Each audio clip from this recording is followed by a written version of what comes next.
Muito boa tarde a todos. Sejam muito bem-vindos à terceira sessão do ciclo de conferências Viver, Ler e Rezar no Mosteiro de Lourvão, séculos XIII a XVI, promovido pelo Instituto de Estudos Medievais da Faculdade de Ciências Sociais e Humanas da Universidade Nova de Lisboa, que encontra integrado, como sabem, no projeto Livros, Rituais e Espaço no Mosteiro Cisterciense Feminino, que, como sabem, é liderado pela doutora Catarina Fernandes Barreira.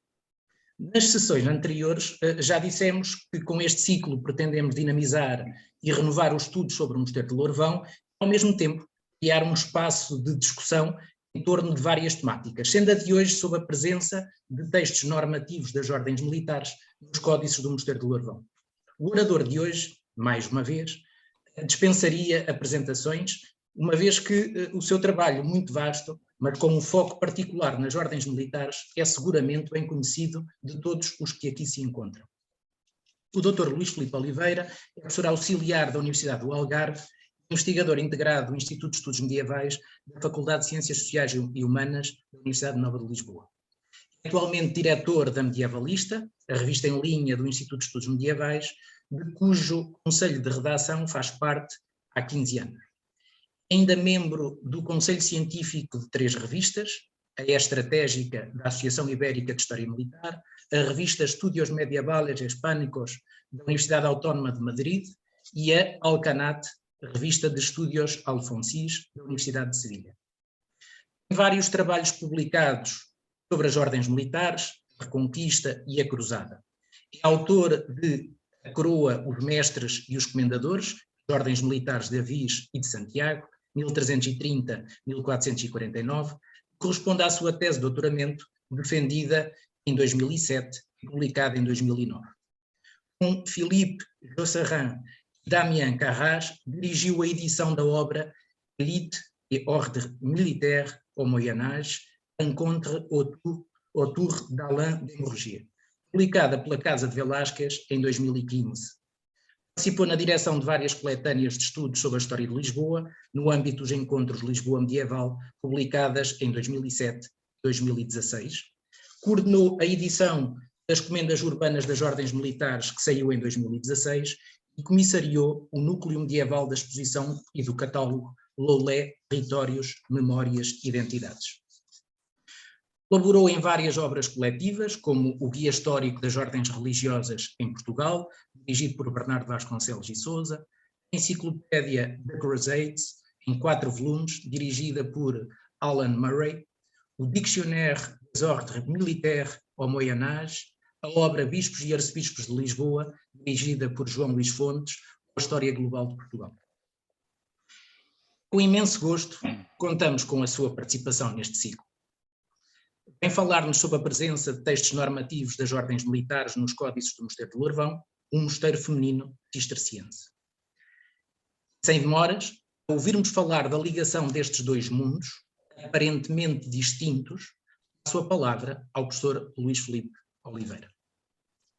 Muito obrigado. Começo por agradecer a simpática apresentação que o Dr. Luís Repas acabou de fazer.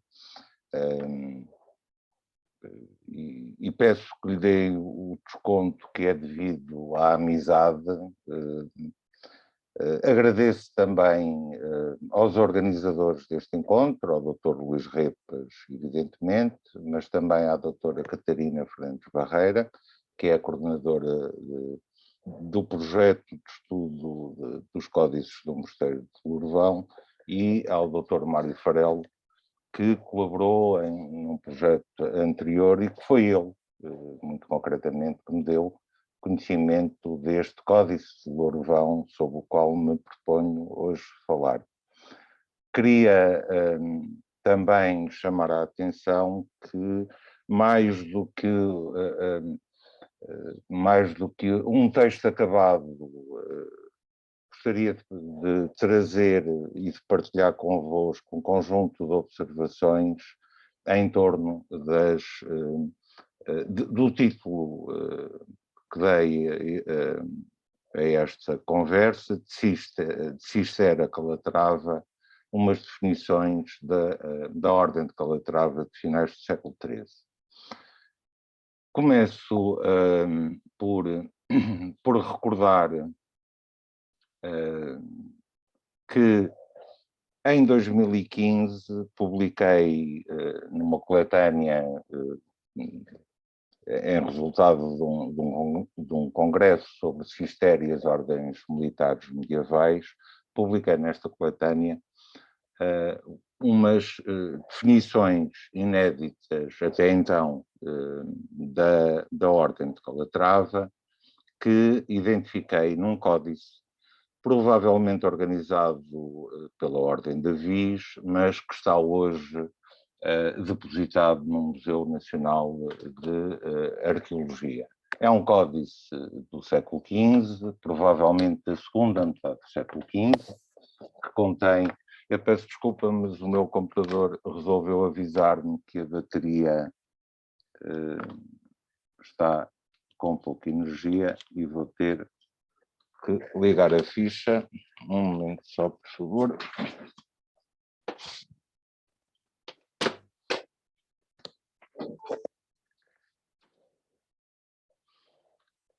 Dizia eu que em 2015, portanto, publiquei, dei a conhecer esse texto a partir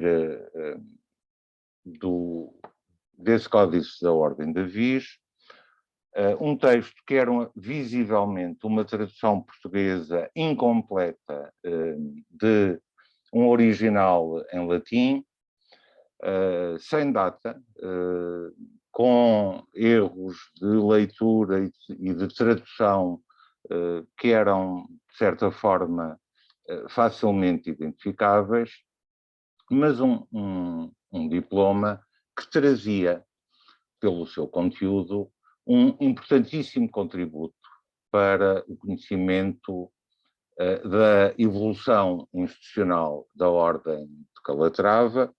Era o segundo conjunto normativo da Ordem de Calatrava do século XIII, há um também publicado a partir de um original português, as definições da Ordem de Calatrava de 1211. Este era o segundo conjunto de definições que era dado a conhecer e que tinha a importância de trazer um conjunto de informações novas sobre o processo de eleição, da eleição dos mestres na Ordem de Calatrava, mencionando pela primeira vez a existência também em Calatrava de um conselho eleitor composto por 13 freires, outros dados sobre a vida interna da milícia, sobre as penalidades, as obrigações dos freires, o ritmo das visitações e, sobretudo, a organização da mesa mestral da Ordem de Calatrava.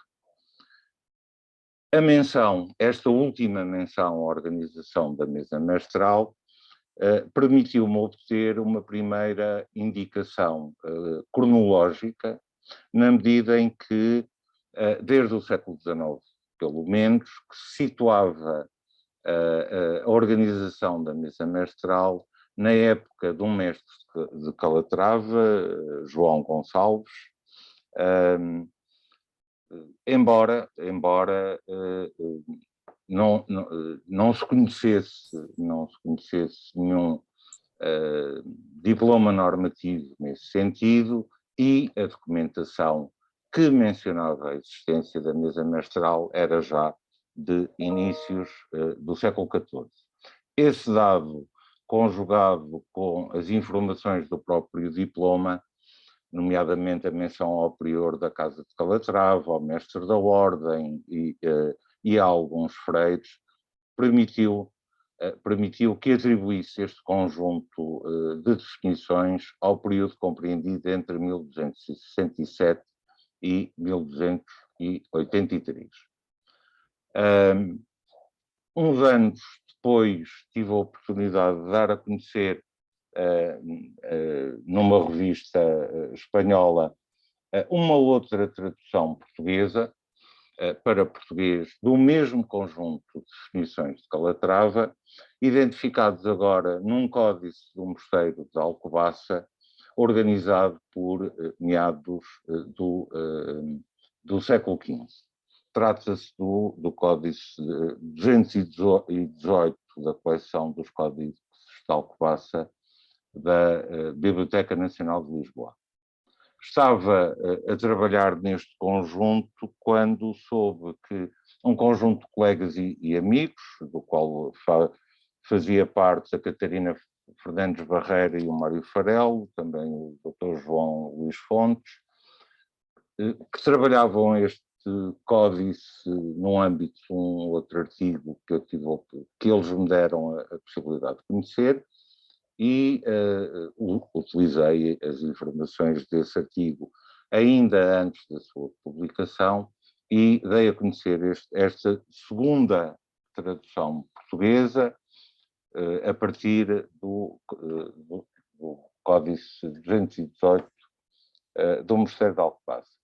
Era uma tradução, uma versão portuguesa que, ao contrário da Davis, era integral, mais fidedigna relativamente a um original em latim, com menos problemas de leitura e de tradução, portanto mais claro. Tinha uma data, a data em que o texto original teria sido obtido em Avignon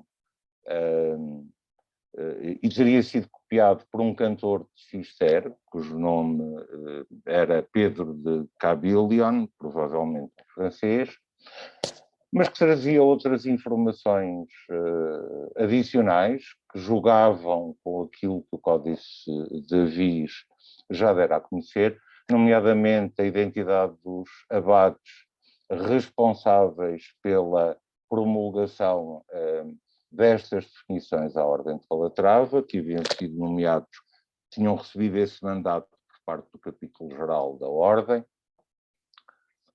e, embora as informações não sejam particularmente abundantes nem significativas, não consegui identificar nenhum abade cister chamado Alberto, mas pude encontrar um abade de Morimont chamado Hugo, naquela época, no período que caía na data crítica que tinha indicado quando publiquei a versão de Avis destas mesmas definições. Pude também verificar que entre a versão de Avis e a versão de Alcobaça havia algumas variantes significativas. Algumas diferenças podiam resultar de erros de leitura, mas havia ausências na comparação entre os dois códices. Por exemplo, o Códice de Avis, as definições mencionavam a existência da carta de visita, mencionavam a guarda do selo do convento por parte do sacristão, mencionavam a homenagem que os freiros que eram responsáveis por castelos da Ordem eram obrigados a prestar ao mestre, mas mencionavam numa passagem diferente das definições, e isso permitiu-me verificar que estávamos perante duas versões de um mesmo texto, mas duas versões que partiam de cópias diferentes de um mesmo original em latim dessas definições de Calatrava. Tinha acabado de publicar este texto há muito pouco tempo, quando o Dr. Mário Farelo me deu a conhecer um códice do Mosteiro de Lourvão. Peço desculpa porque eu saltei um slide, gostaria de chamar a atenção para algumas das particularidades do Códice de Alcobaça, o 218, que são importantes para depois compreender os desenvolvimentos anteriores. O Códice 218 foi um códice organizado em Alcobaça entre 1439 e 1440 e foi organizado tal como o prólogo diz, e o que tem a imagem que tem é do primeiro fólio do prólogo do códice, tal como se diz no prólogo, ele foi organizado para oferecer aos monges de Alcobaça uma versão em português dos principais estatutos da Ordem de Cister, que eram, evidentemente, do maior interesse para a vida comunitária em Alcobaça, mas este códice traz também, permite conhecer melhor o interesse do Mosteiro de Alcobaça pelos textos normativos, quer da Ordem de Calatrava, porque as definições de Calatrava do século XIII tinham sido copiadas para ele, quer pela normativa da Ordem de Cristo.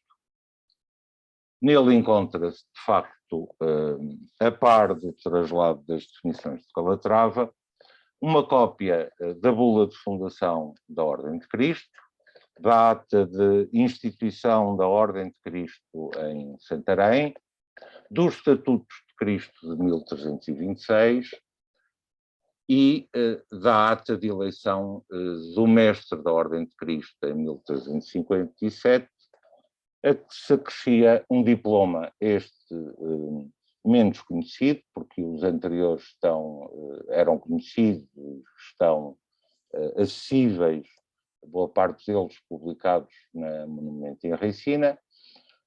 Dizia eu, trazia um outro diploma de 1326 que atestava o direito de visita do convento de Tomar, que a bula de fundação da Ordem de Cristo tinha confiado ao abade de Alcobaça.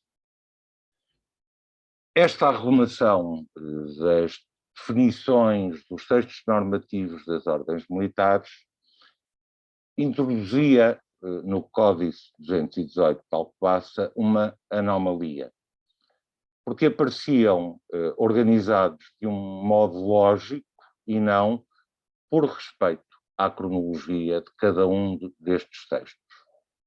E isso pareceu-me que essa organização lógica das matérias tinha sido pensada para demonstrar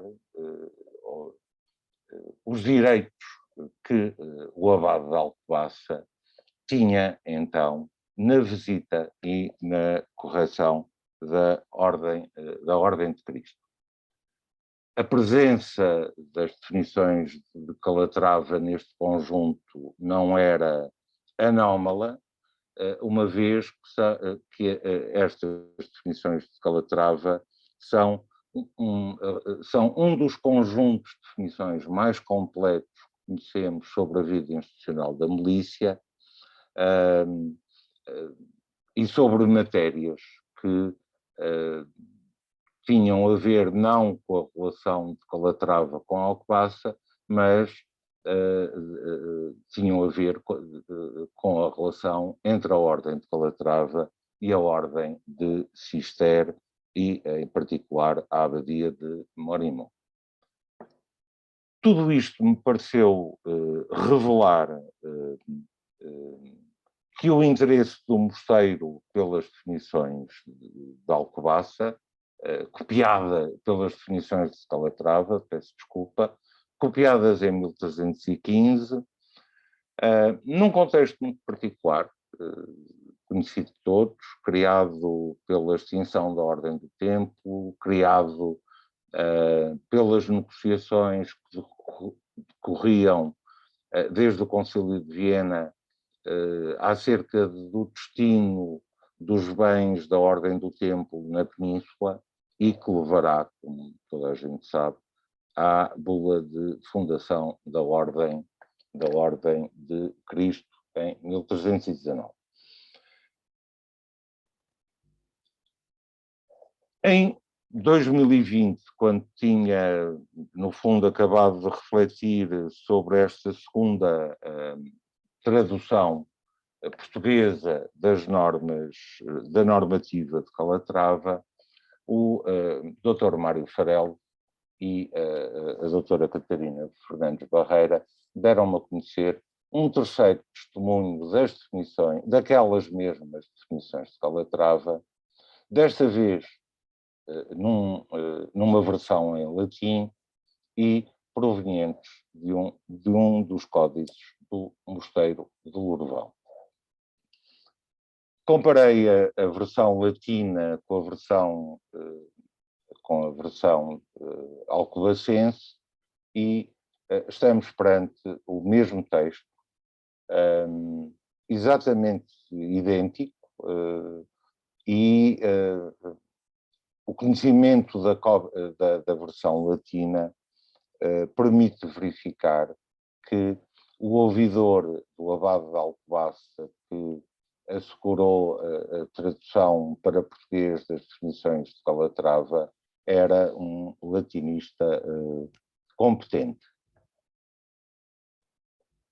Estas definições surgem em duas passagens diferentes, em dois trechos diferentes do Códice do Mosteiro de Lourvão. Uma primeira bastante lida, que eu li com alguma dificuldade, não consegui ler nem este fólio, nem o verso, na íntegra, porque ele está um pouco delido, será necessário o recurso àquelas máquinas maravilhosas de luz ultravioleta na Torre de Tombo para ler este fólio e o verso na íntegra. E o seguinte, peço perdão, porque este é o 147 verso, mas aquilo que se consegue ler demonstra que se terão começado aqui a copiar as ordenações, como o texto lhe chama, da Ordem de Calatrava, determinadas pelo capítulo da Geral de Cister. Isto acontece ao fólio 147 versos e depois, no fólio 175, sim, uma cópia limpa, uma cópia ornamentada, com contexto claramente destacado e que nos oferece uma cópia direita, completa, destas definições da Ordem de Calatrava e voltando, tal como no texto de Alcobaça, a mencionar-se os dois abades de Cister responsáveis pela promulgação destas definições com mandato do capítulo geral. São eles, tal como se lê claramente na imagem, Alberto de Cister e Hugo de Morimão.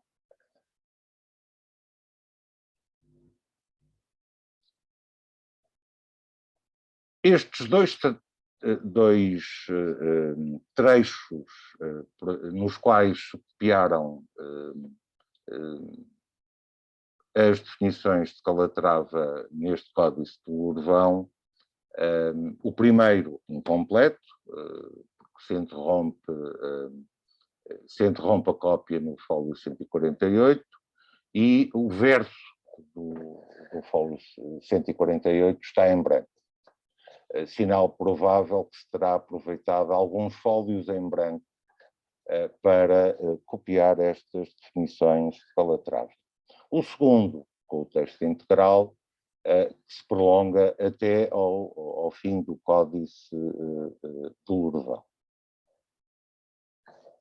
Ambos surgem no termo de daquilo que me parecem ser, embora conviria ter a este propósito informações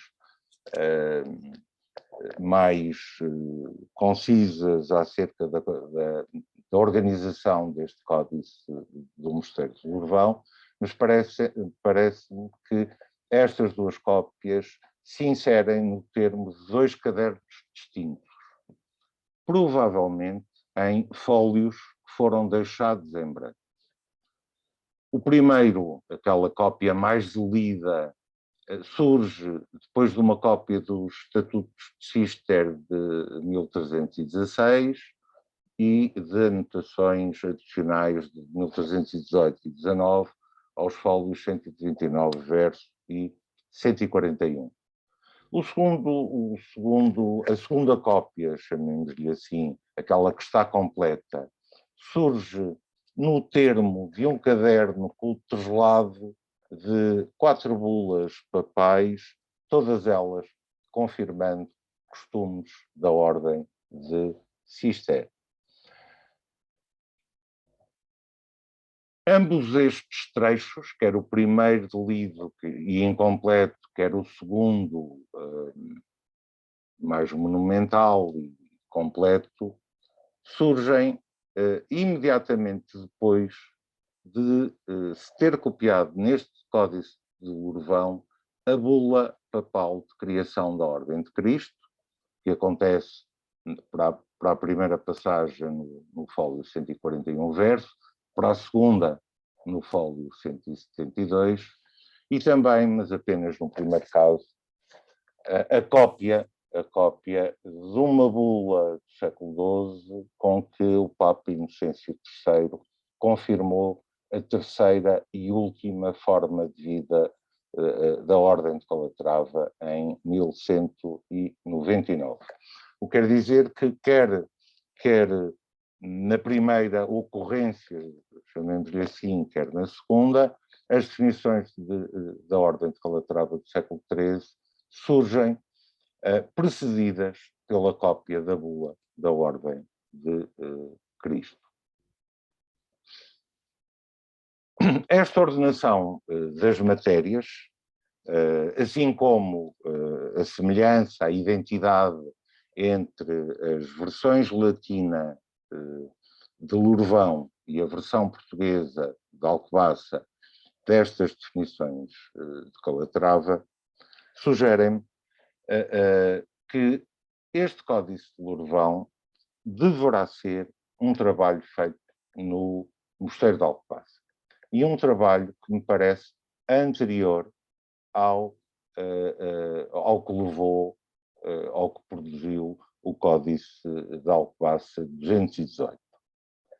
Digo isto porque encontrei neste Códice de Lourvão 4 anotações posteriores, todas em tinta castanha, todas feitas na base inferior de cada fólio, que demonstram que alguém estava a desenvolver uma tradução dos textos, não apenas dos textos normativos das ordens militares, mas dos estatutos de Cister, estava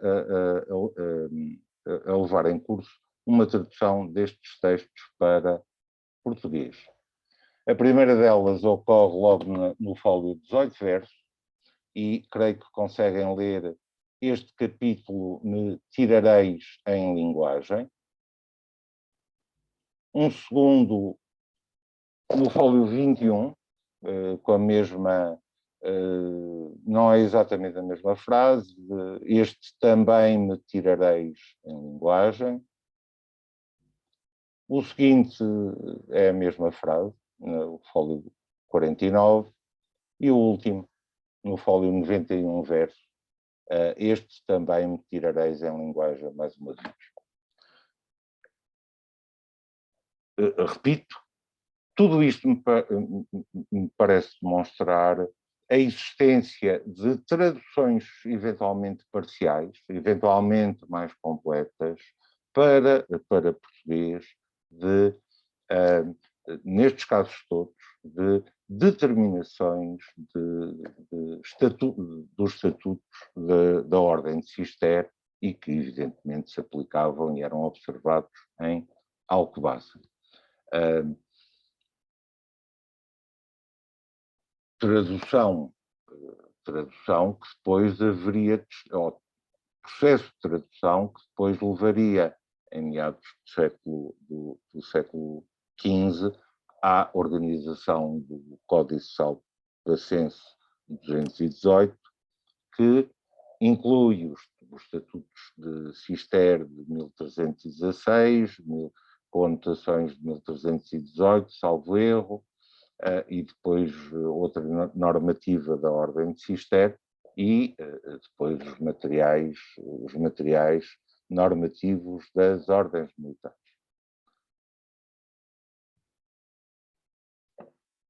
Encontrei também neste códice um conjunto de outras anotações, mas que me parecem ter sido feitas já em Lourvão, e que dão testemunho da importância deste códice para a vida coletiva, a vida comunitária das monjas de Lourvão. O primeiro deles aparece no fólio 134, também numa letra semelhante, castanha, clara, e diz que podem ter capelães clérigos e fazer-lhes profissão. Uma segunda, em que creio que se pode ler, pode a abadesa fazer frades com versos, surge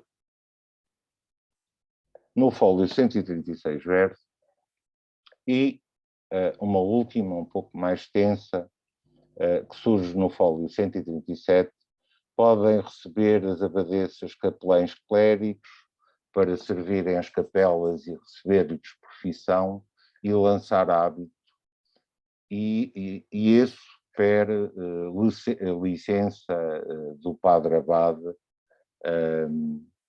mas os que deixem licença. Estas anotações, que me parecem claramente dirigidas à comunidade de Lourvão e à sua abadesa e às competências que os estatutos de Cister lhe atribuíam, parecem-me ser já obra feita em Lourvão, e são distintas, porque as outras anotações que eu há pouco mencionei sugerem uma tradução em curso, em desenvolvimento. Aqui o que temos são anotações em português, resumos em português, melhor, das terminações de Cister, que eram úteis para a vida comunitária em Lourvão ou para o esclarecimento das competências que pertenciam às suas abadesas. Dito isto, e procurando, no fundo,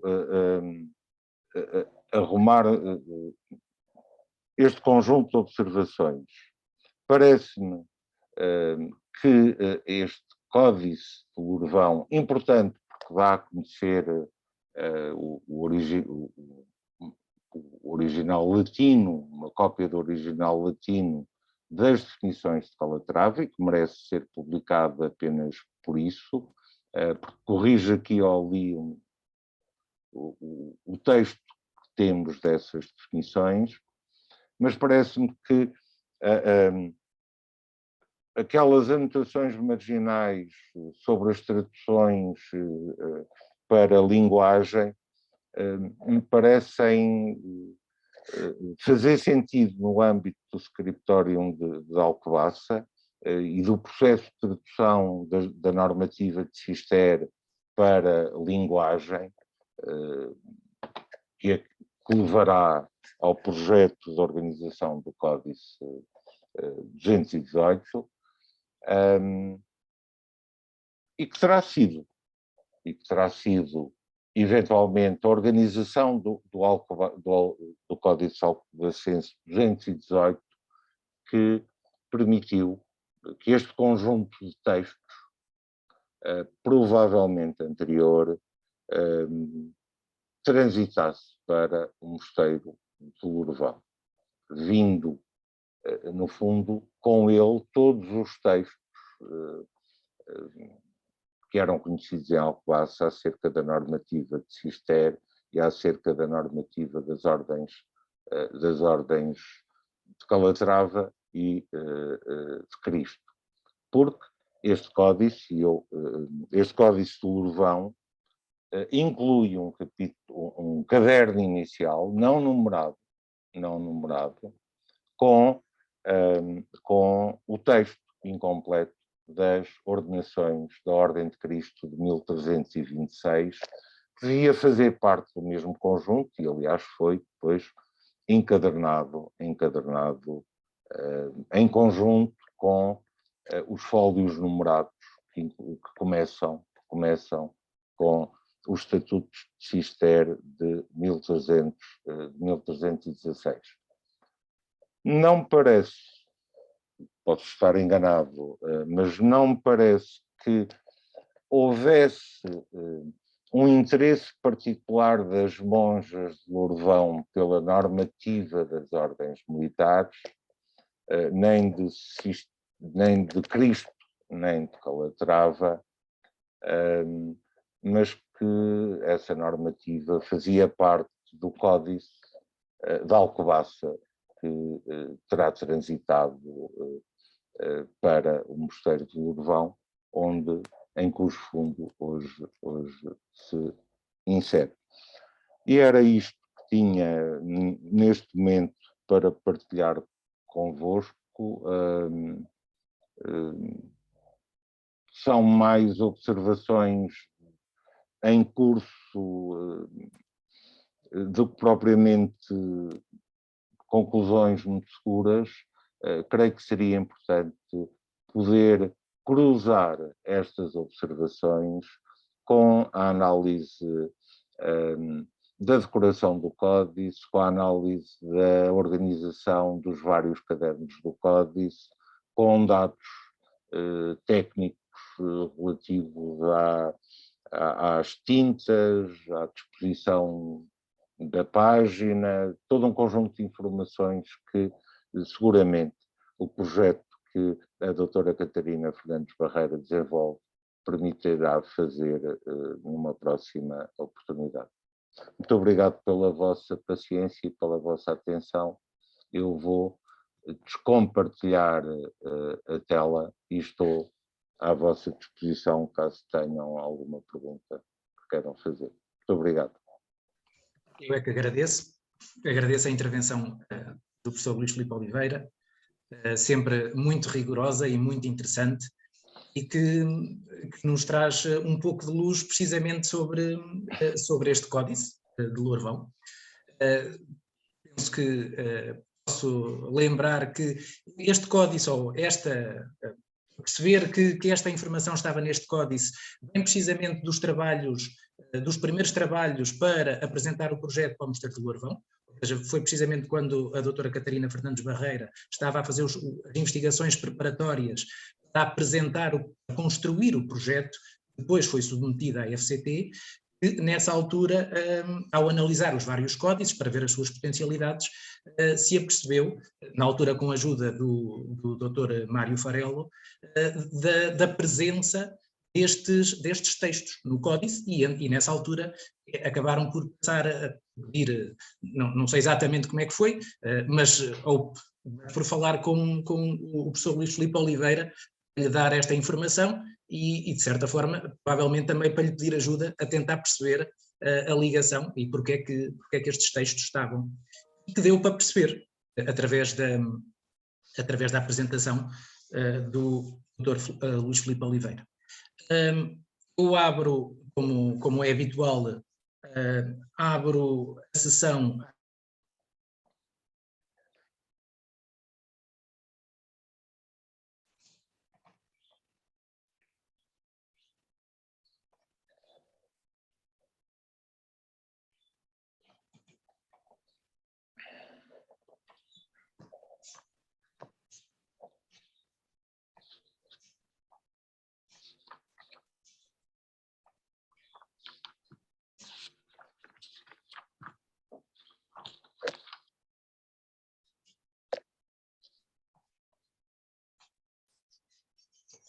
Luís, estás a ouvir?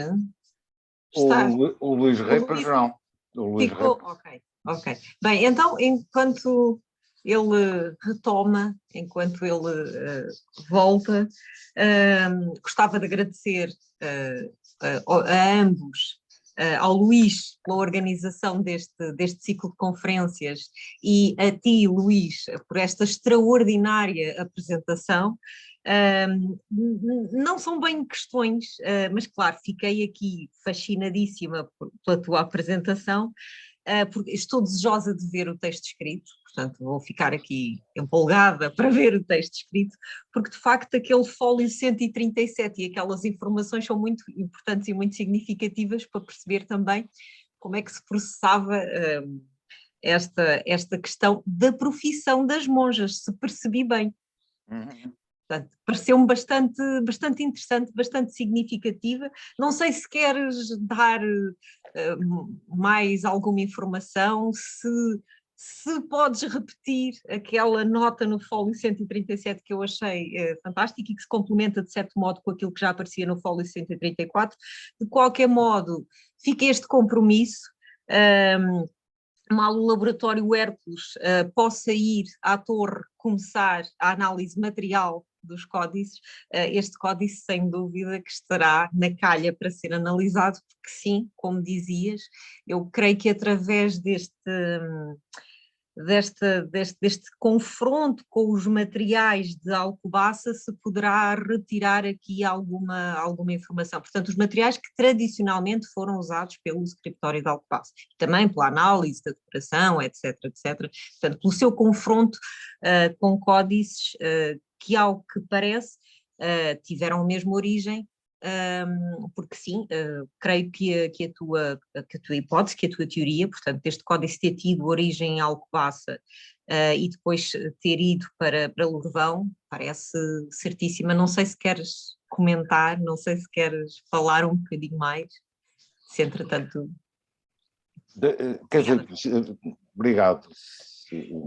Sim, o fólio 134, a anotação é relativa à visitação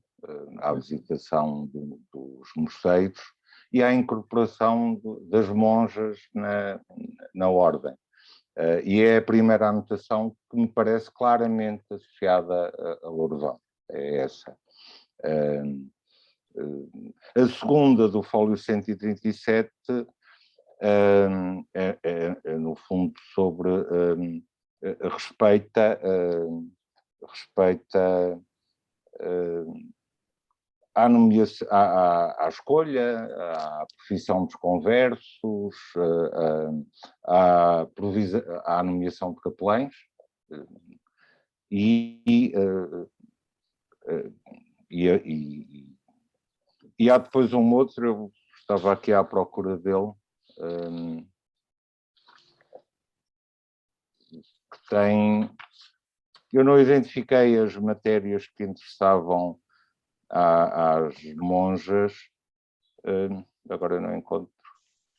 Eu, se percebi bem, esses capelães nomeados poderiam dar hábito às noviças, percebi bem?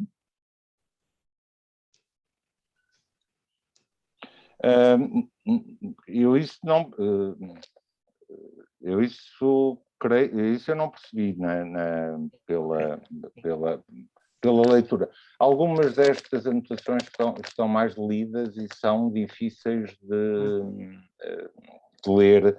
Eu creio que convirá verificar estas leituras perante o original, até porque há algumas outras anotações infrapaginais que eu não consegui ler de todo, e algumas marginais, porque o códice foi aparado, e algumas anotações foram cortadas.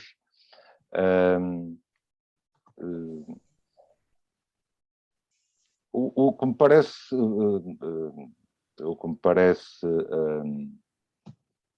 o que as abadesas podem, de acordo com as anotações, é nomear capelães para as capelas e receber-lhes a profissão. Okay. E receber-lhes a profissão, desde que tenham licença do abade.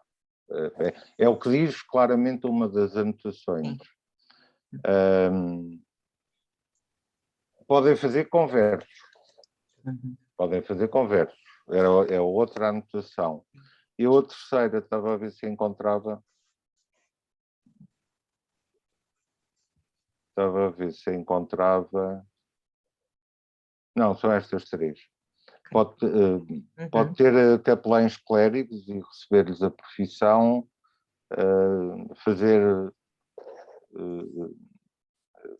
fazer fratos conversos, que é a expressão do diploma.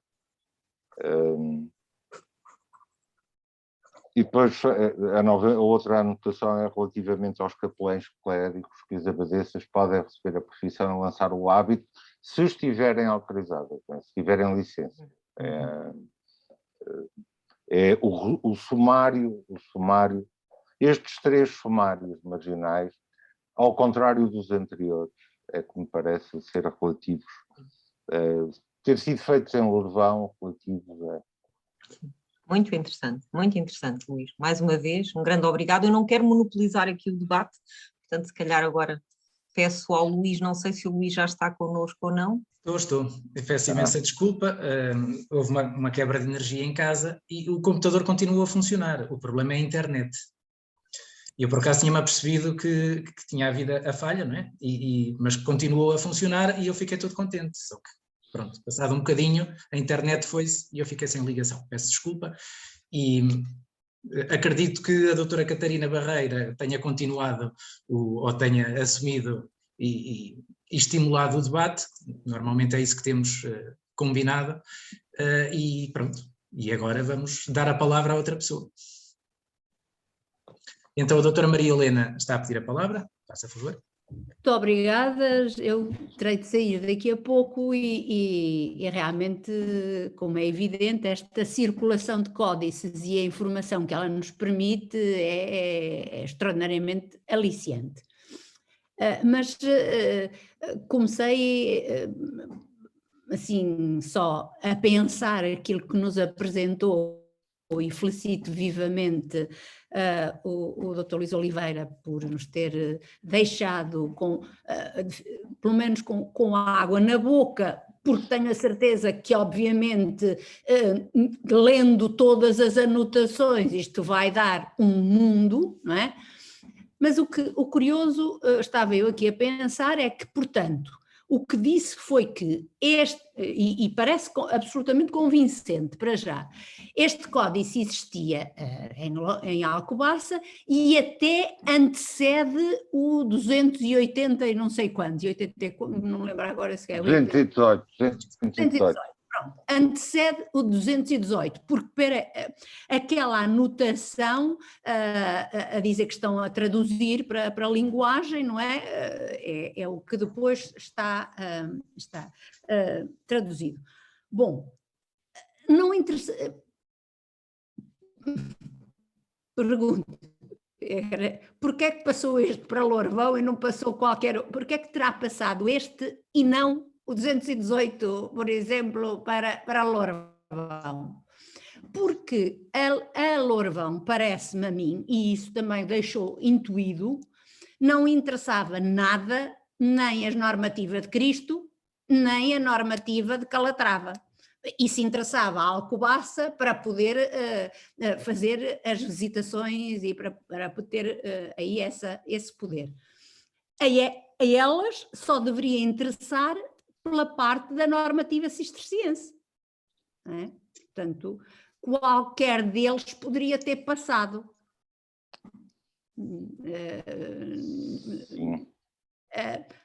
Depois porque o que é que nós poderíamos ainda ir mais além depois é o manuseamento dele em Lourvão, e aí parece claro, elas começam a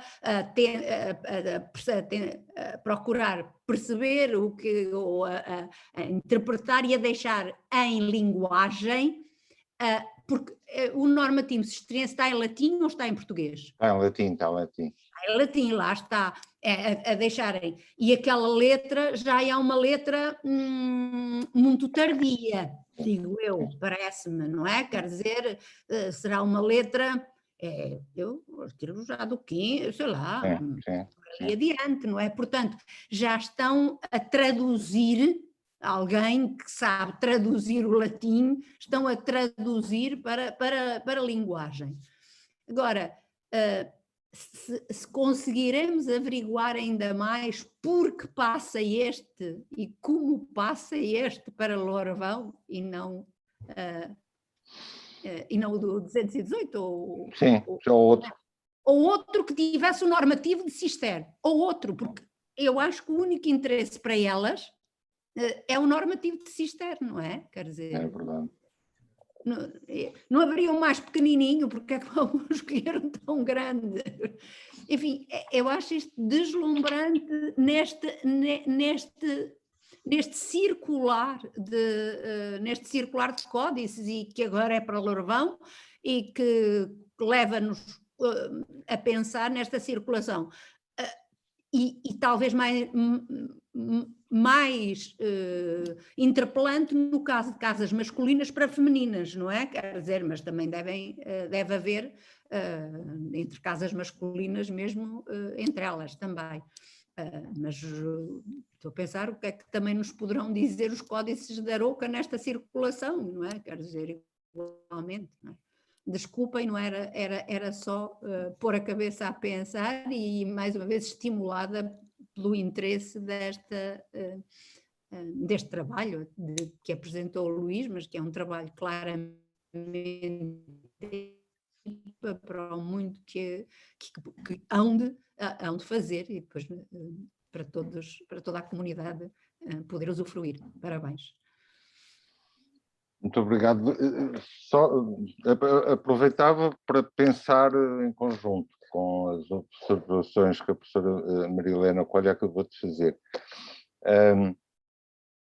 O 218 acho que não podia passar para o Lourvão, porque estava em português. Toda a normativa de Cister tinha sido traduzida para português, a normativa das ordens tinha sido traduzida, aquela que estava em latim, para português, e com essa tradução, e os dois códices, o de Alcobaça, o 218 e o de Lourvão, têm basicamente os mesmos materiais. Eu creio que o códice de Lourvão, em Alcobaça, a partir do momento em que se faz o 218, perdeu importância. Porque o 218 era completo, era mais completo, estava em linguagem, estava acessível e, portanto, as monjas que ficassem... já estava o serviço feito, era o que quer dizer com isso. Eu suponho que sim. Pronto, já estava o serviço feito para Alcobaça e, portanto, não iam dar. Assim entendo, senão não percebia, porque então estava a dizer que elas ainda eram mais cultas do que os de Alcobaça, mandava-se-lhe o latim para elas, não é? Quer dizer... No fundo, elas que se amanhassem. Assim sim. Sim. Luís, posso introduzir mais um elemento? Sim. Se me permites. No caso do Códice 200, no caso do Alcobaça 218, como noutras cópias que dele foram feitas, porque há várias, há um aspecto muito interessante, é que o Alcobaça 218, ou seja, em Alcobaça não só traduzem estas definições, estes estatutos, mas também, por exemplo, Odivelas. Ou seja, a Carta de Fundação de Odivelas, com os estatutos, os primeiros 1295 e com os seguintes 1306, estão também no Alcobaça 218, que vem inclusivamente ao encontro da ideia que o Luís disse há pouco, de Alcobaça estar, através destes textos, a garantir os direitos na visitação e correção da Ordem de Cristo. Não só na Ordem de Cristo, mas também os textos de Odivelas aparecem no mesmo contexto. Ou seja, na verdade, esses mesmos textos de Odivelas, ou seja, a Carta de Fundação e os Estatutos de 1306, prevêem o direito de visitação e correção das monjas de Odivelas. E lá está, ou seja, tem toda a razão o Luís quando diz que esta compilação de textos em Alcobaça junta aqueles que permitem a Alcobaça reivindicar, não é? E garantir esse direito de visitação e correção. Ou seja, no caso, como o 218 inclui essa documentação sobre Odivelas, não fazia sentido o 218 ir para Lourvão. Ou seja, no caso do 218 não só tem estes textos que estão neste Códice 8º de Lourvão, mas ainda outros que eles compilaram, nomeadamente esses de Odivelas, e que acrescentaram a esse códice. Sim, sim. Então, vamos ver neste códice que está em Lourvão o que é que ele tem a mais em relação ao 218, independentemente de ser em latim ou de ser em português. Talvez a menos. A menos. Ora, aí está. Se é menos... Se é menos, tudo bem. Se é menos, era mesmo aquilo que dizia o Luís, não estava lá a fazer mais nada. Exatamente. Já não servia para nada. Podia ser passado para outro mosteiro cisterciense, não era? E aí começa-nos a pensar se há alguns códices que vão passando de um sítio para o outro é porque já os podemos disponibilizar. Olha, eu já li este livro e, portanto, olha, leva-o tu porque eu já o li, e precisas dele, leva-o, podes levá-lo. Um pouco dito de uma maneira muito simples, não é? Se ele não tiver mais nada que pudesse servir à Alcobaça, percebemos que podia ser perfeitamente disponibilizado. Foi para Lourvão, como podia ser disponibilizado para o outro mosteiro cisterciense, não era? O único texto que eu encontrei em Lourvão, que não encontrei em Alcobaça, é a confirmação papal da terceira forma de vida de Calatrava. Mas a Alcobaça não era... Esse texto não creio que fosse particularmente interessante para a Alcobaça, porque para a Alcobaça interessam sobretudo os direitos de visita, a forma da visita, o modo de correção dos freios, e isso estão nas definições de Calatrava de finais do século XIII. Esse texto não está no 218, está só no 8 de Lourvão. Mas é o único que eu encontrei. Se já estiver... Posso avançar. A doutora Catarina tem a mão no ar e, portanto, passo a palavra. Obrigada. Agradecer também à doutora Maria Helena, que fez ali umas observações muito pertinentes e gostava de fazer um bocadinho essa ponte. Realmente, as questões porque é que este códice passou para Lourvão são muitas, não é? Colocam aqui muitas dúvidas.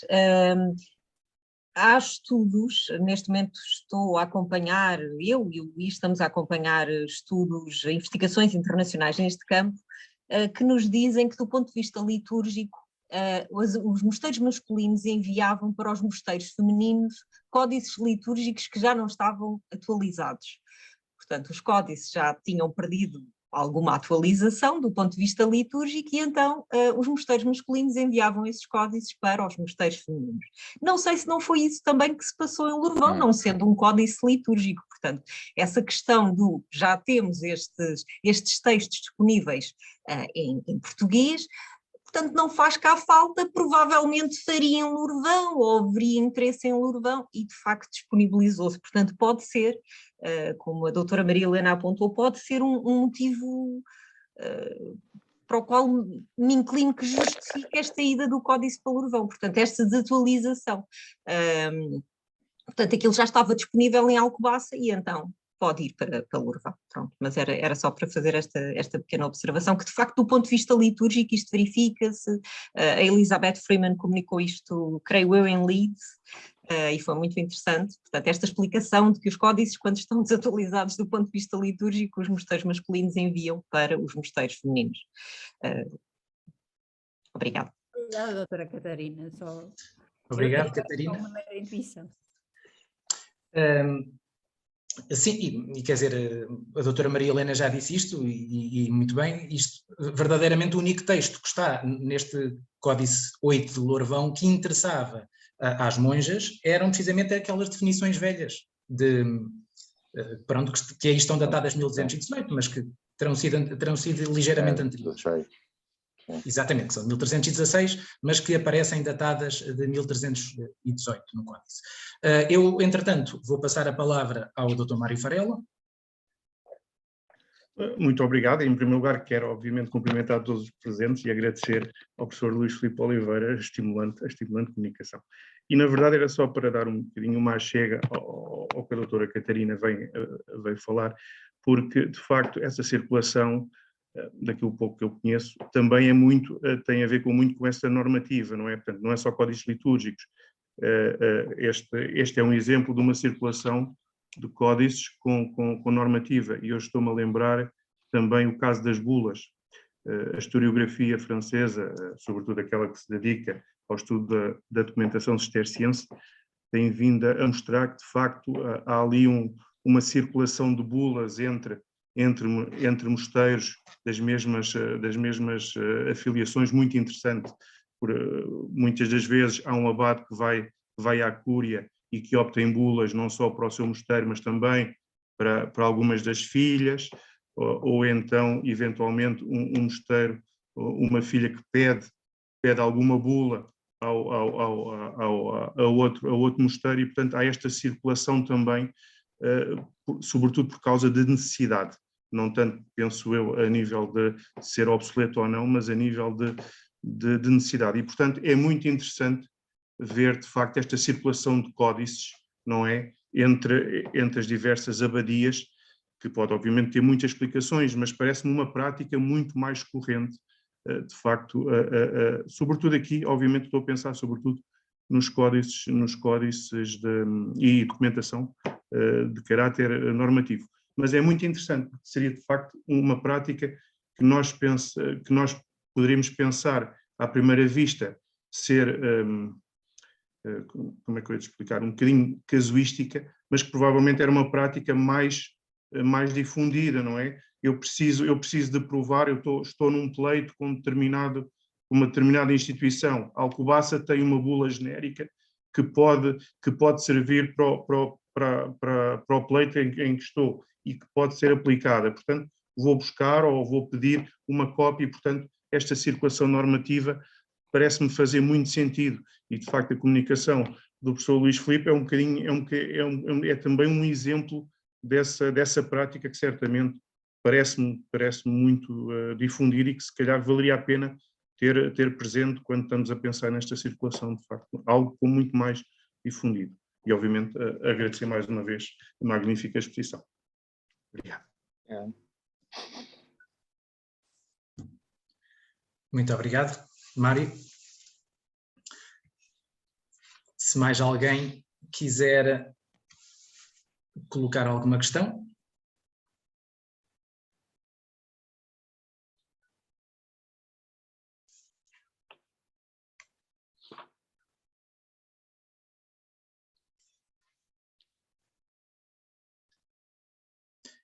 Enquanto pensam nas questões, pois eu vou tecer uma consideração. Eu acho que este é o exemplo, claro, não é? É evidente, das vantagens dos projetos, ao fim e ao cabo, e das equipas de investigação.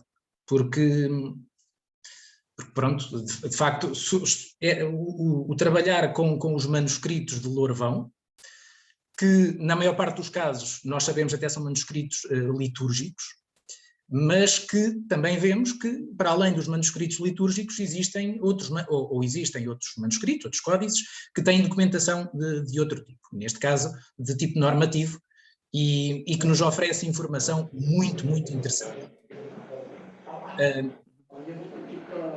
Temos aí algum ruído, e precisamente...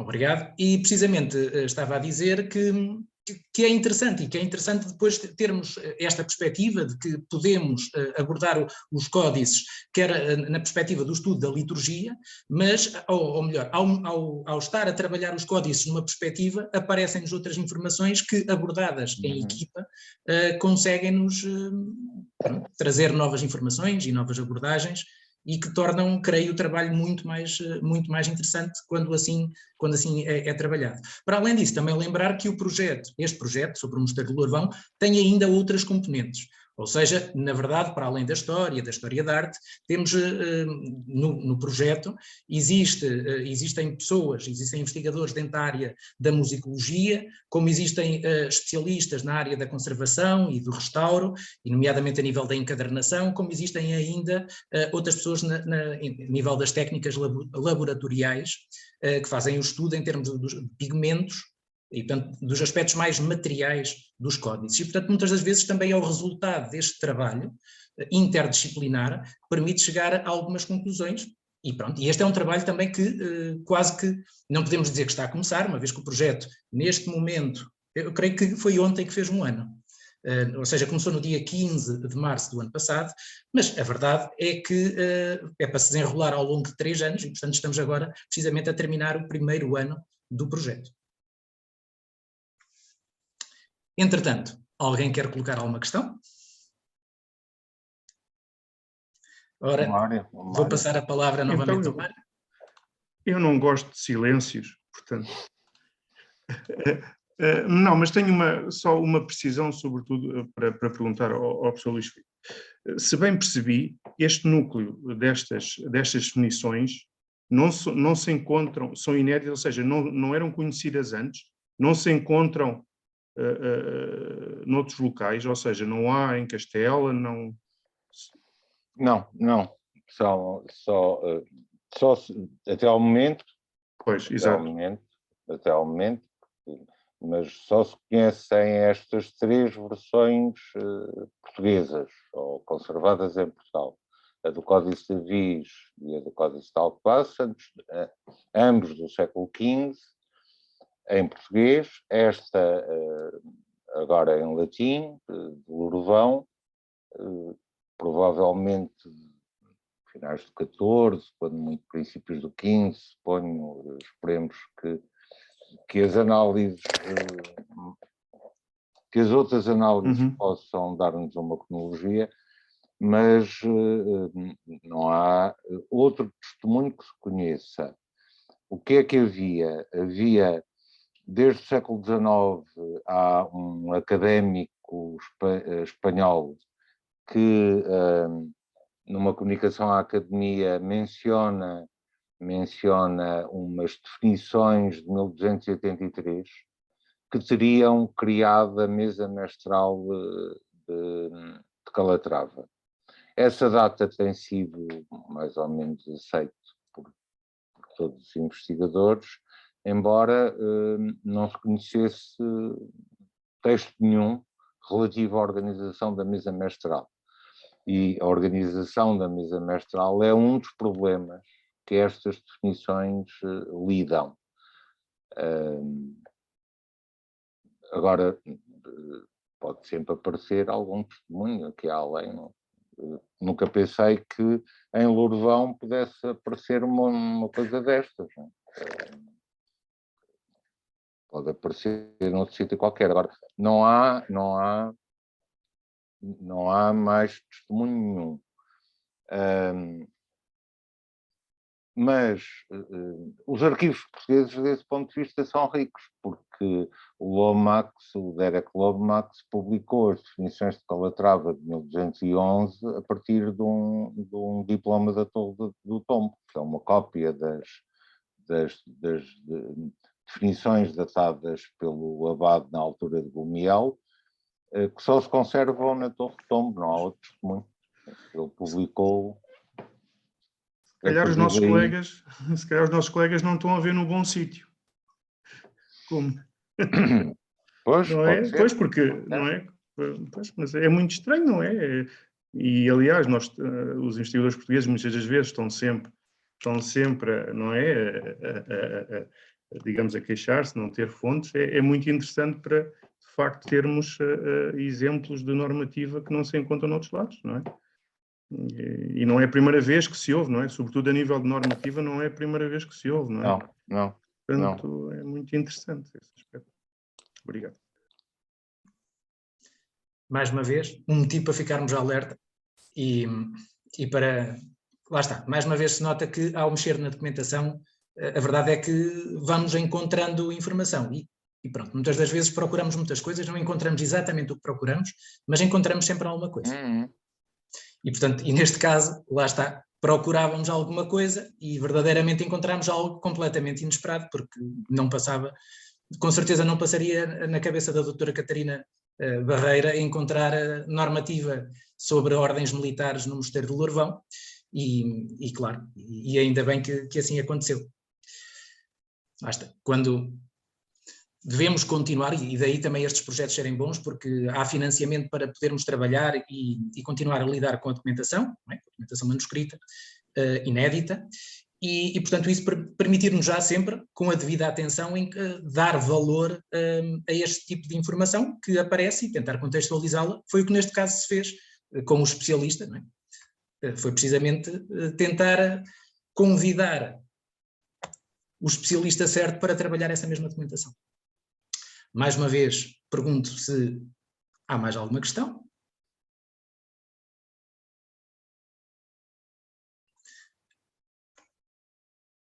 E não havendo,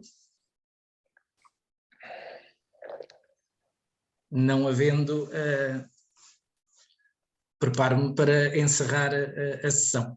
Como eu disse há pouco, é de facto um enorme gosto ter o Dr. Luís Filipe Oliveira entre nós, por muitos motivos.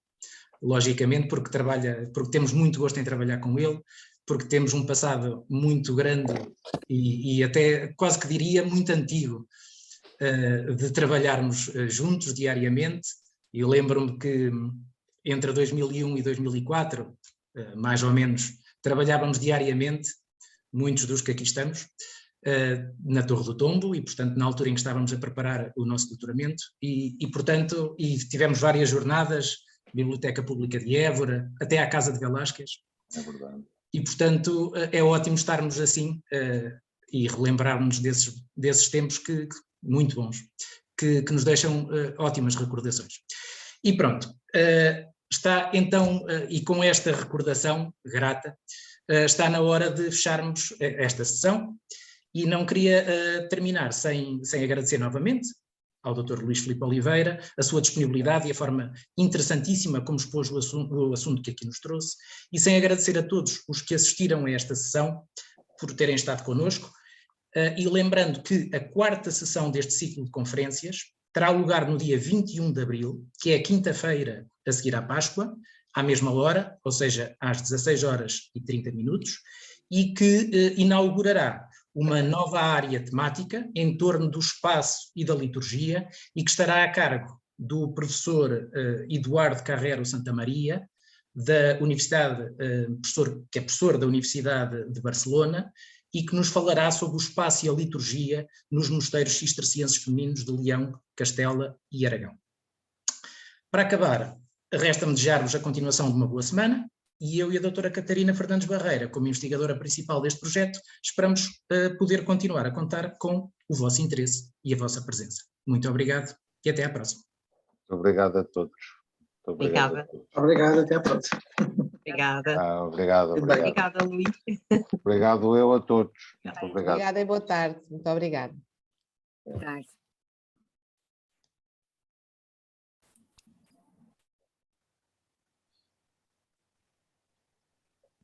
Camaradas, muito obrigado. Obrigada a nós. Obrigado. Portem-se bem. Temos de combinar para cruzar estas informações com outras informações. Este merecia ser estudado assim rapidamente. Nada, Nuno. E este merecia ser estudado assim rapidamente, não é? Até porque se nós formos pensar bem, até em termos de comparação com o 218. Pois, exatamente. E assim, as definições as de 1316, nós já temos uma versão, não é? Há uma versão publicada no Nomasticon, que apesar de se dizer que tem falhas, nós temos o texto e podemos perfeitamente, através deste texto, verificar. Para além disso, temos a tradução. Nem sequer temos a tradução só uma vez, creio que temos a tradução 4 vezes, em 4 alcobacenses diferentes. E portanto, sim, podíamos pensar, até porque estou-me a lembrar, por exemplo, daquele texto de 1326, que tem o nome dos cavaleiros, dos freiras, da Ordem de Cristo, se não me engano. Ou seja, se quiseres, Luís, se quiseres publicar isso, acho que sim que te deves. Agora, se não for para fazer publicações isoladas, eventualmente podíamos pensar em fazer uma publicação contextualizada, ou um estudo do códice, qualquer coisa, não sei. Logo veríamos. Também, entretanto, temos a Catarina, não sei como é que... Assim, Quer dizer, isto... Eu só ia comentar com o Luís que, de facto, uma análise aos materiais não nos vai dar respostas nenhumas, a não ser, como é que eu ia te explicar? Portanto, analisar os materiais não nos vai dar dá datação. Sim, não dá pode datação. ajudar, não é, a confirmar realmente estes materiais usavam-se em Alcobaça, eram os materiais que se usavam em Alcobaça, o tipo de encadernação, o tipo de fio, os tipos de nervos, o empaste, os materiais, pronto, o que nos poderá dizer é, de facto, tudo neste códice está em harmonia com aquilo que vemos em Alcobaça, ou não, ou depois houve intervenções posteriores. Mas também as iluminuras, a iluminação da página, a disposição da página, isso Sim. também pode ser comparado, não é? Sim, sim. Sim, e o raciocínio pareceu-me que está tudo correto, quer dizer, é lógico que parece que a tradução ou saiu deste códice ou saiu de um outro em que este terá origem, não é? Portanto, aí é lógico, provavelmente deste, até porque o Luís apontou as três momentos em que dizem as coisas que são para traduzir, portanto, provavelmente saiu mesmo deste, não é? E, portanto, ficou aqui registado. E sim, ele também só vem para Lourvão por causa daquele texto, só existe um único texto, que são as definições velhas, que pode interessar, não há mais nada ali que interesse. Eu estive a ver o códice, ainda estive a analisá-lo ontem e antes de ontem, e não há ali mais nenhum texto que interessa a Lourvão, é uma coisa... Luís, desculpa, assim de memória, não tem azul nem verde, pois não? Nas iniciais. Não, vermelho muito, azul e verde... É que se tivesse azul ou verde, nós já estamos a conseguir situar cronologicamente o azul e o verde. O vermelho não. Sim. E acho que há aqui outro elemento que será de valorizar, e tem de facto um grande potencial lá fora, que é, não é todos os dias que se identifica um abade de cister desconhecido, medieval. Sim, pois. Não é frequente neste momento e, portanto, eu acho que isso também poderia ser valorizado, não é? Um desconhecido e um mal documentado, porque o Morimon também... Eu acho que isso aí valeria a pena, se calhar, não sei se haveria material para fazer um texto, mas valorizar o que se fizer com essa informação, porque obviamente é assim, um abade neste momento não é fácil encontrar abades de cister desconhecidos, não é? Portanto, há listas e listas e listas de abades. Mas são muito lacunares as de cister para certas abadias e para certas cronologias. Mesmo para as mais importantes, porque eu quando publiquei o texto na Espanha medieval pedi ajuda a colegas franceses que estudam conventos de cister e porque naquilo que tinha acesso não encontrava nenhum. E portanto foram eles que me garantiram e, em alguns casos, enviaram-me informação relativa, inclusivamente abadias alemãs, porque Cister tem uma série de abadias na Alemanha. Foi de uma abadia alemã que veio uma referência ao abade de Morimon, num documento com uma cronologia que bate, certo? Pronto, mas é de valorizar, de facto, é de valorizar isso. Agora, quer dizer, do meu ponto de vista, publicar estas definições de Calatrava não adianta muito em relação ao de Alcobaça, porque a informação é a mesma, é só o facto do texto ser em latim. Ser em latim. e de ser que é provavelmente uma cópia do original que Alcobaça obteve em 1315. Mas Luís Filipe abre a possibilidade de investigadores estrangeiros que não leem português conseguir Sim, é aceder ao verdade, é texto. verdade. É Exatamente. verdade. E não é só isso, em termos de tradição, este texto é anterior à tradução para português. Claro. Ou seja, eu creio que o que tu estás a pensar é que, basicamente, sobre Calatrava, quem estuda são os espanhóis. E, portanto, os espanhóis com o texto em português, mas eu acho que o texto, por exemplo, nós vamos publicar, não é? Como sabes, e aliás, vamos tentar através da tua ideia.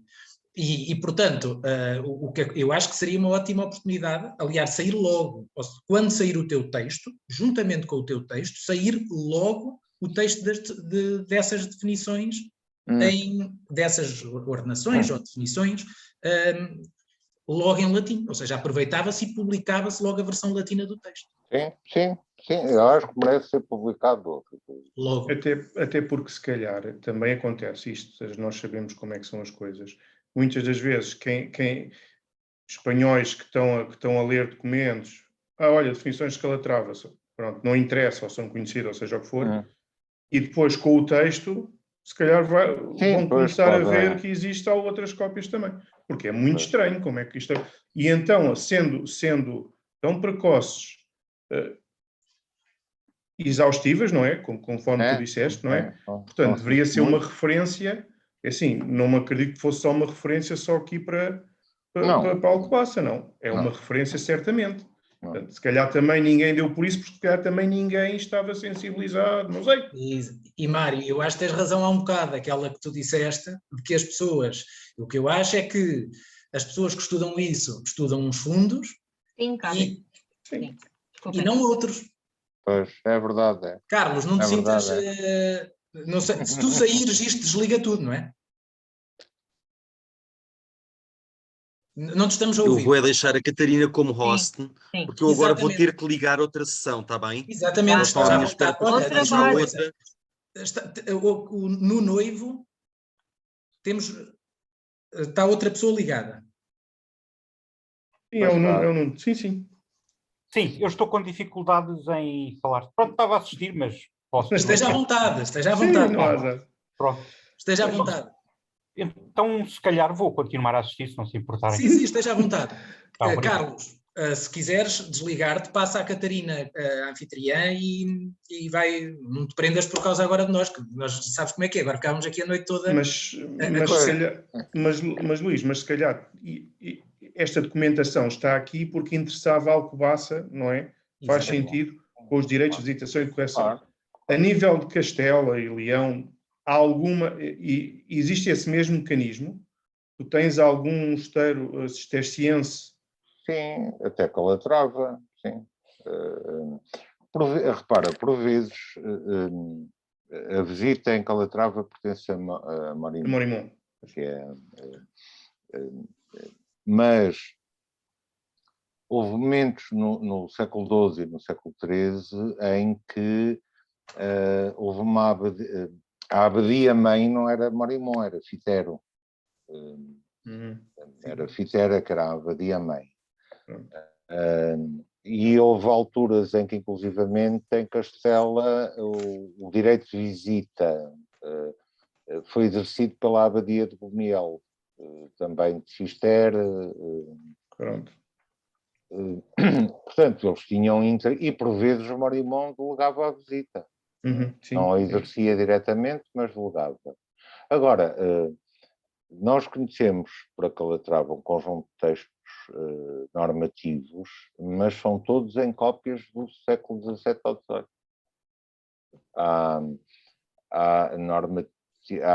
Há definições a partir de 1304, depois há umas em 17, outras em 20, outras em 30, por aí fora, mas a maior parte delas são cópias tardias. Os originais perderam. Ou estão perdidos. Ou seja, se calhar também quem estudou Fitero ou essas abadias também não estava necessariamente, eventualmente, se calhar sensível para essa situação. Nem sabe se há códices, não é? Medievais. Eventualmente, porque para mim, quer dizer, encontrar estas definições num códice de vis era expectável, não me surpreendeu. Surpreendeu-me já encontrá-lo em Alcobaça, depois percebi o contexto. Faz sentido. Percebi o contexto. Em Lourvão, obrigado Catarina, obrigado Mário, nunca me passaria pela cabeça. Não, mas faz todo o sentido. E isto, se calhar, se nós formos a ver, eu não sei se há códices medievais de Odivelas. É assim, de Odivelas sobreviveram códices do 16, tal como a maioria dos códices de Lourvão, tal como a maioria dos códices.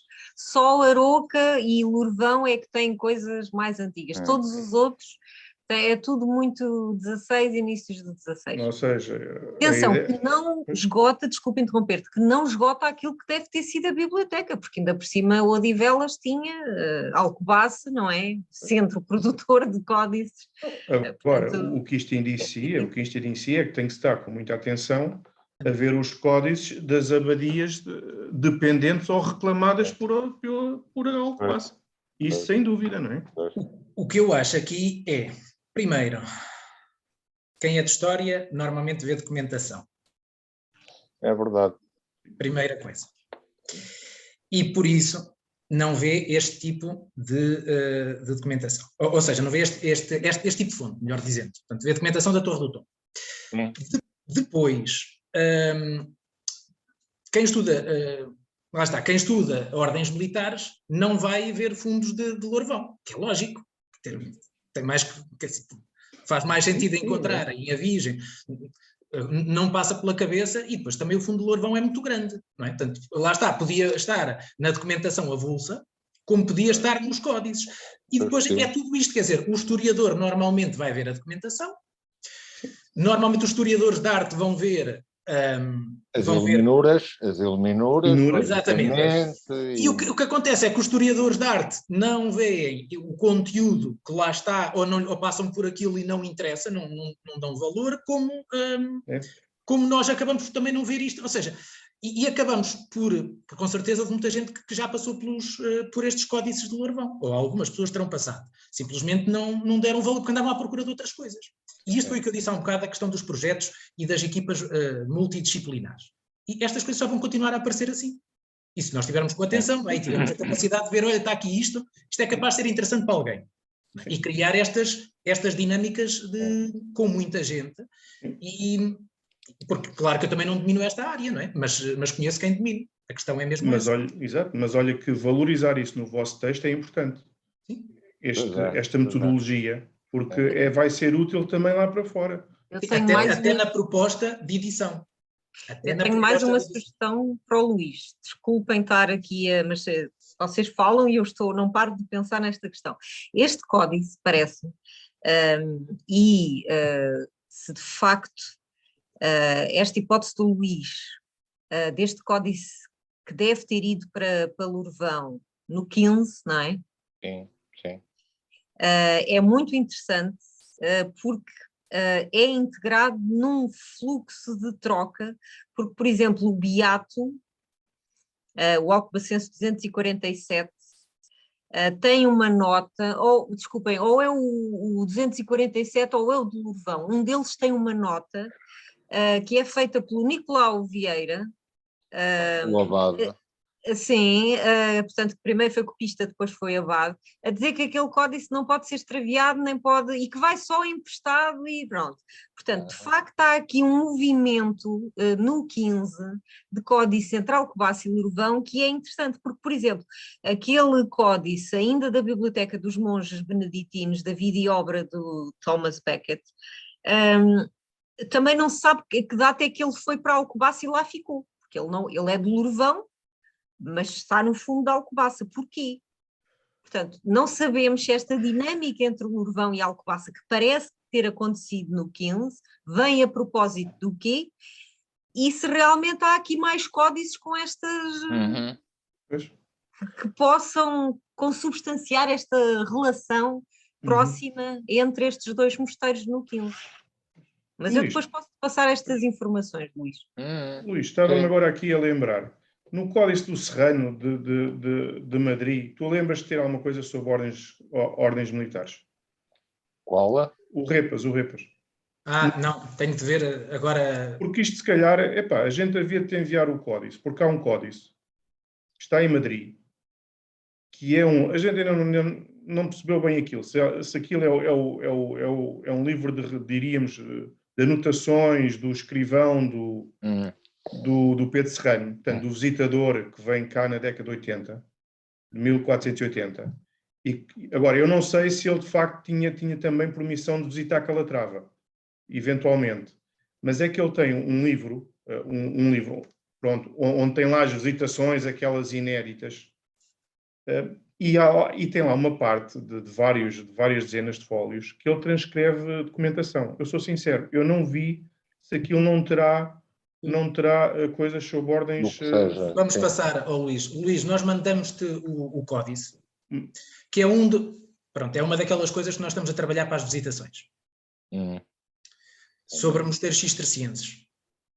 E, eventualmente, pode haver alguma coisa sobre visitações especificamente a mosteiros, portanto, às ordens militares. Sim. Pronto. Sim. Aquilo demora tempo a ver, que aquilo tem muita fólio, mas com calminha, pode ser que haja lá alguma coisa. Nós vamos-te mandar isso por WeTransfer. Está bem. E depois, se quiseres, dás uma vista de olhos. Mas dá uma vista de olhos, sim. Sim, senhor. Porque só quem estuda aquilo também não vejo aquele códice muito estudado. Foi o Soalheiro que também o viu e vê, mas pouco mais. E aquilo é riquíssimo. Aquilo é riquíssimo. Então, Luís, mandas. Tu tens o códice à mão. Queres que mande agora já? Não, quando quiseres. Agora, algum de vocês identificou as duas assinaturas que aparecem na primeira folha deste Códice de Lourvão? Eu não vi. Tu tens aí algo... Eu até sou capaz de ter isto aberto. Então, mostra aí. É aquela que não está a seguir à oração de São Bernardo, que é papel. Será que é fechei? Ora, bolas. Eu digo qual é a microficha. É a 16. Não é isso. Eu estava a ver se ainda tinha isso aberto. E parece-me que não. É que tem duas assinaturas. Mas tenho aqui, livro 8, definições da ordem de Cister, está aqui. E eu já descarreguei isto. Portanto, nem é preciso ir por aqui. Vou por outro lado, que é capaz de ser melhor. Projeto. Onde é que está o projeto do Lourvão?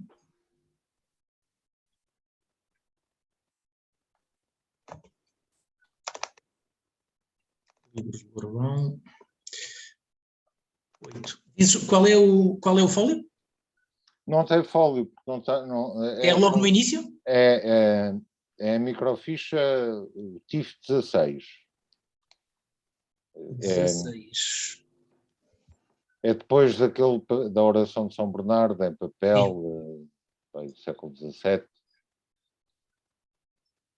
É o primeiro pergaminho que aparece, mas não tem número. Eu entrei, isto tem tem livros e tem códices. Eu entrei no livro 8 em vez de ser no códice 8. Ora, códice está aqui. Por isso é que eu não encontrava nada. Então, dizes que exatamente, 16 está aqui. Estão aqui em cima, estão. Então. Partilhas? Se tiver autorização para partilhar, posso partilhar. Deixa ver aqui. É aqui. Compartilhar tela.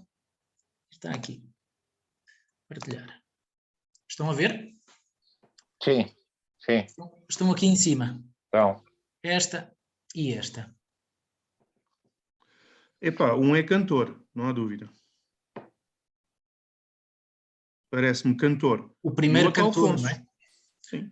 Sim, e o segundo Alfonso. Sim. Vê-se claramente o A, o L, o F, o O, o N e depois a abreviatura do Alfonso. do S. E o outro cantor. Creio que aí, quando muito, as únicas questões têm a ver com, lá está, com o que se faz à volta da assinatura, não é? com os desenhos que eles costumavam fazer. É. Mas sim, acho que o Mário tem razão. Aqui está o C, o A, o N, o T, o O e o R, cantor, o resto é tudo a guarda. O resto é guarda, exatamente. O resto é tudo guarda da assinatura. E agora, antes do Alfonso, o que é que está? Ora, podia ser um V, não é? É também é o que me parece. Pois, aí também a primeira coisa que eu olhei, que eu pensei, seria em V, mas a verdade é que nós temos lá um A, um L. Epá, eu acho que isso faz parte da primeira parte da guarda. 2 pontos e... Não é essa, é outra. Não tem esta... Está bem. Sim. Ou seja, foi o que eu disse. Eu também me Tá pareceu bem, no início que podia ser um V, mas agora estou como o Mário. Está bem, és capaz Parece-me de que ter será razão. Alfonsos e que no final tens 3 pontos de guarda e um traço. Ora, Tá no bem. início, se tu imaginares, tens um ponto em Tem cima os três pontinhos. e Tem 2 os em três baixo. pontinhos. E o traço também. Portanto, são as Tá bem. guardas que são simétricas. Parece-me que sim. Tá Ou bem, seja, tens tens os razão. 3 pontinhos, mas há 2 pontinhos que estão ligados pelo traço que ele vai fazer. Exatamente, a questão é essa. É que os 2 pontos da guarda em baixo estão juntos. É só isso. Eu vi aí um V, mas já percebi. E agora, a última palavra deste título. Epá, parece franco. Fora, pois, é o que eu leio. Sinceramente, eu também ontem li, acho que foi ontem que li isto. Epá, olha, para já parece-me que faltam aí palavras, porque devia ser definições da ordem de Cristo, certo? É. Portanto, falta aí de Cristo e depois da ordem de Cister. Mas em cima parece que me falta aí essa informação, porque devia ser, pela lógica, seria definições da ordem de Cristo, da ordem de Cister, um franco. Um franco. Tu não também disseste... é o que eu leio. E um franco, isso foi escrito em França, não foi, ou não? Foi, em Avignon. Em franco. Qual é a moeda nessa altura? Qual é a moeda nessa altura, em França? É a libra turnesa. Por aí não vamos, não é? Sim, mas aí está escrito um franco. Pois, eu também não leio outra coisa, não me faz sentido nenhum. Epá, isto agora é assim, eles até podem, se calhar, estar a definir um franco no sentido de ser o abade, ou seja, destas definições estarem ligadas ao abade, e o abade ser franco. Ou então, o custo da... Epá, mas um franco assim, como título, também não me parece. Não. Definições da ordem, isso devia ser definições da ordem de Cristo. Ou então, se calhar, é indicar quem lhe deu, se calhar. Isto é... Eu parece-me que este um franco está certamente para distinguir alguma coisa, para especificar este título, não é? Pois, sim, exatamente, é o que parece. Mas...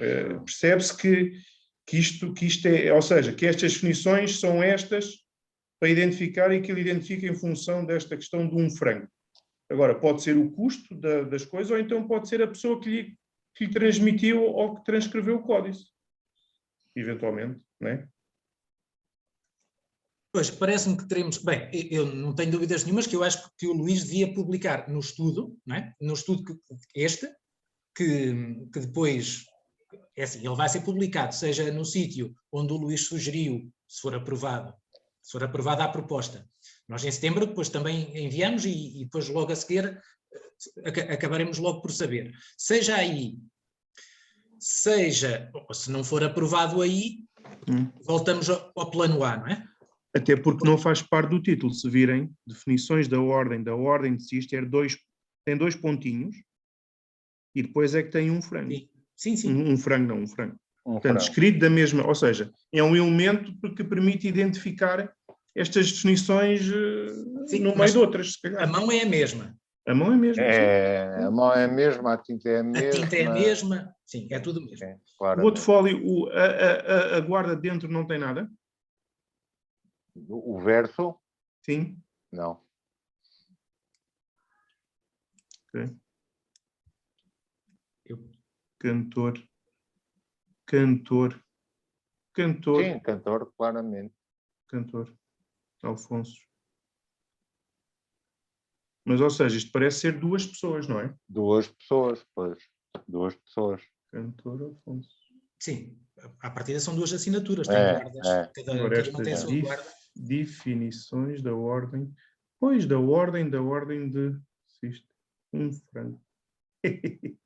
Mas pronto, deixa lá. Pronto, mas é... Pois. Pá, mas parece remeter para a origem estrangeira das definições, não é? Isso parece-me, se calhar... Sim.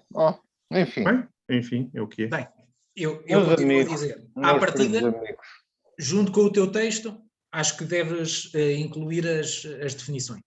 sim, aquilo é para transcrever. Até porque, não havendo, não estando ainda publicadas em latim, Sim, é a vale única pena. versão latina conhecida. Eu também acho que vale a pena.